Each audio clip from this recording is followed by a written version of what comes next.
So people that say, oh, well, you guys can't forecast the weather beyond a week or 2 weeks. So what hope is there for saying anything about the end of the century? They kind of misunderstand the nature of the problem. If I stand in London on the 1st of December and somebody says to me, well, what's the temperature going to be like in London in 6 months from now? I don't know whether it's going to be a particularly nice day on the 1st of June, 6 months from the 1st of December.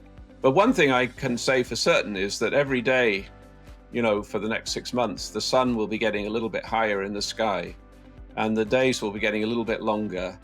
And, on average, that is going to warm the Northern Hemisphere, and it's going to warm London in particular. So I can say with a very high probability that it'll be warmer on the 1st of June than it was on the 1st of December. So that doesn't, I don't need a very sophisticated set of weather observations on the 1st of December to make that statement. It's just a consequence of the atmosphere being forced, in this case, by the sun, and the fact the orbital characteristics of the Earth as they go around as it goes around the sun. And CO2 is sort of like that, really. We are knowingly and predictably emitting carbon dioxide, and every year that just gradually increases this kind of extra greenhouse effect, which is warming the planet.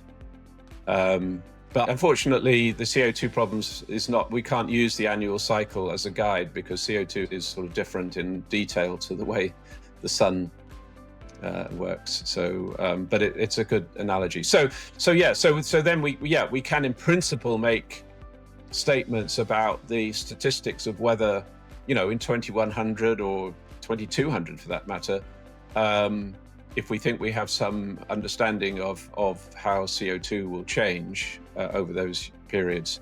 That's kind of different to making a initial value prediction.